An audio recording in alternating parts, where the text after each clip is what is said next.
शादी का झांसा देकर इसके साथ बहुत गलत और कुकर्म करने का जो है सो प्रयास किया गया। तो वो हालांकि बहुत चीज़ बोलना माइक पर अभी उचित नहीं है, तो वो केस का नेचर पर आएगा। लेकिन इतना समझिए कि बच्चे के साथ ये अन्याय हुआ है। उस अन्याय जो हुआ है तो अन्यायी के खिलाफ हम लोग जो इसको मदद कर सकते थे वो हम लोग मदद करने के लिए इन पर, चूँकि इनका केस मैं देख रहा हूँ, आज सुबह में ही बात हुई, तो अपने बच्चा से आप मैच्योर बयान का कैसे एक्सपेक्टेशन कर सकते हैं? ये तो बहुत अन्याय बात है। और जितने भी मीडिया कर्मी हैं उनको भी एक चीज़ समझना चाहिए कि ये मामला किसी के ज़िंदगी से जुड़ा हुआ मामला है, तो उस बच्ची का नाम का उजागर नहीं होना चाहिए, बच्ची का फोटो नहीं वायरल होना चाहिए। नहीं, देखिए मीडिया में आने से पहले ये सारा वायरल तो सोशल मीडिया पे हो गया था, तो इसका आगे मीडिया में आगे उसका वो तो ये बात पर मैं भी FIR से पहले जो अब वो चीज़ों का जिक्र अब, लेकिन आप लोगों ने भी उसका नॉर्म्स का पालन किया। बच्ची का चेहरा कवर्ड है, तो अब वो बयान भी इसका चल सकता है। लेकिन बहुत मैच्योर से कम 20 वर्षों का सज़ा का प्रावधान है, तो वो उसको भोगना पड़ सकता है। लेकिन हमारा उद्देश्य ये है कि भाई निर्दोष फंसना नहीं चाहिए और दोषी बचना नहीं चाहिए। तो इनसे मैंने सारे बात को, चूँकि बयान में बहुत वेरिसिटी था, ये लोग अपरिपक्व जैसे बातें कर रहे थे, तो पूरे प्रकरण को देखने के बाद ये लगा कि बच्ची को बहला फुसला कर शादी का झांसा देकर इसके साथ बहुत गलत और कुकर्म करने का जो है सो प्रयास किया गया। तो वो हालांकि बहुत चीज़ बोलना माइक पर अभी उचित नहीं है, तो वो केस का नेचर पर आएगा। लेकिन इतना समझिए कि बच्चे के साथ ये अन्याय हुआ है।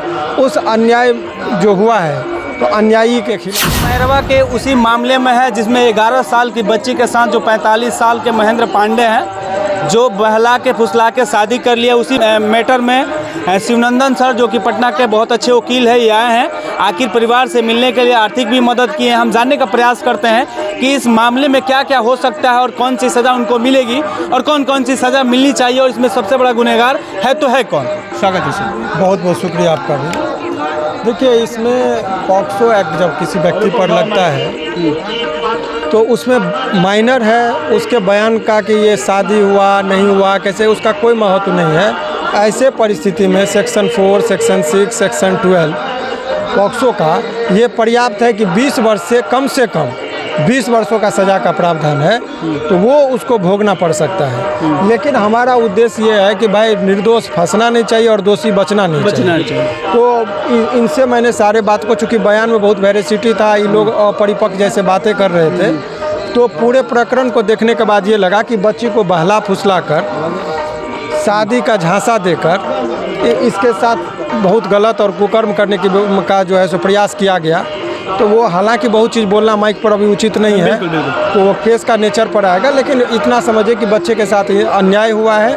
उस अन्याय जो हुआ है तो अन्यायी के खिलाफ हम लोग जो इसको मदद कर सकते थे वो हम लोग मदद करने के लिए इन पर, चूँकि इनका केस मैं देख रहा हूँ, आज सुबह में ही बात हुई, तो अपने स्तर से केस को देखेंगे तो फैक्ट को समझने के लिए आना पड़ा, घर सारी स्थिति परिस्थिति, तो इसी सिलसिले में हम लोग आए। देखिए, जैसे हम लोगों ने परसों बयान लिया माता पिता दोनों को, तो इन्होंने कहा कि ये मामला फरवरी से चल रहा है। हम लोगों ने थाना में जब गए आवेदन देने के लिए, तो वहाँ के जो लोग हैं, पुलिसिया लोग कौन थे ये नहीं स्पष्ट किए। कह रहे थे कि तुमने अपने बेटी को बेच दिया है, तुम जाओ, इस तरह की बातें की है। इन लोग का आवेदन नहीं लिया गया। देखिए, अब इस कानूनी बात यह है कि FIR की एक कॉपी इनको तुरंत मिल जानी चाहिए थी, तो कानून उसको आवेदन की कॉपी नहीं दी गई है, तो उस पर भी हम लोग बात करेंगे। दी गई, इतना ही लोग लीगली साउंड है नहीं। और कोई वास्तविक बात यह है कि इनसे लोग बच्चे का बयान लेकर, इनके पिताजी का बयान लेकर वो एक फ्रेम कर रहे हैं, एक ओपिनियन बना रहे। भाई वो अपरिपक्व बच्चा है, 11 साल के बच्चा से आप मैच्योर बयान का कैसे एक्सपेक्टेशन कर सकते हैं? ये तो बहुत अन्याय बात है। और जितने भी मीडिया कर्मी हैं उनको भी एक चीज़ समझना चाहिए कि ये मामला किसी के ज़िंदगी से जुड़ा हुआ मामला है, तो उस बच्ची का नाम का उजागर नहीं होना चाहिए, बच्ची का फोटो नहीं वायरल होना चाहिए। नहीं, देखिए मीडिया में आने से पहले ये सारा वायरल तो सोशल मीडिया पे हो गया था, तो इसका आगे मीडिया में आगे उसका वो तो ये बात पर मैं भी FIR से पहले जो अब वो चीज़ों का जिक्र अब, लेकिन आप लोगों ने भी उसका नॉर्म्स का पालन किया। बच्ची का चेहरा कवर्ड है, तो अब वो बयान भी इसका चल सकता है। लेकिन बहुत मैच्योर बयान का एक्सपेक्टेशन करना उचित अभी नहीं है। देखिए, एक ये लोग 24 को आवेदन दिया है, 24 अप्रैल को, लेकिन पुलिस एक्शन में आई है 29 को वो अपराधी पकड़ा गया है।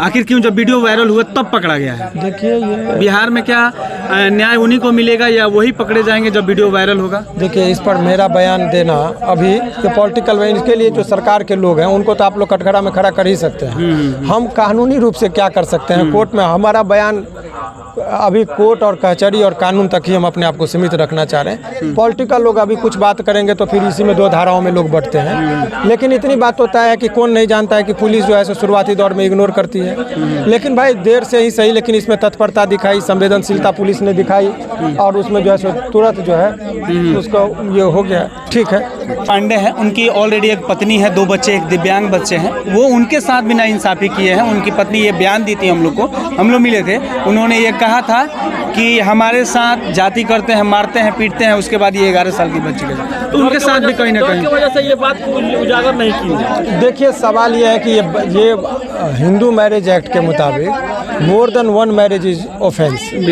तो ऐसे परिस्थिति में एक से अधिक यदि कोई शादी करता है तो अपने पत्नी के खिलाफ वो बैगेमी का अपराध करता है, जिसमें 2 वर्षों का सजा का प्रावधान है। तो ऐसे परिस्थिति में वो यदि उनकी पत्नी जो पीड़िता हैं वो केस करेंगी तो उसमें भी अलग से केस चलेगा इनके ऊपर।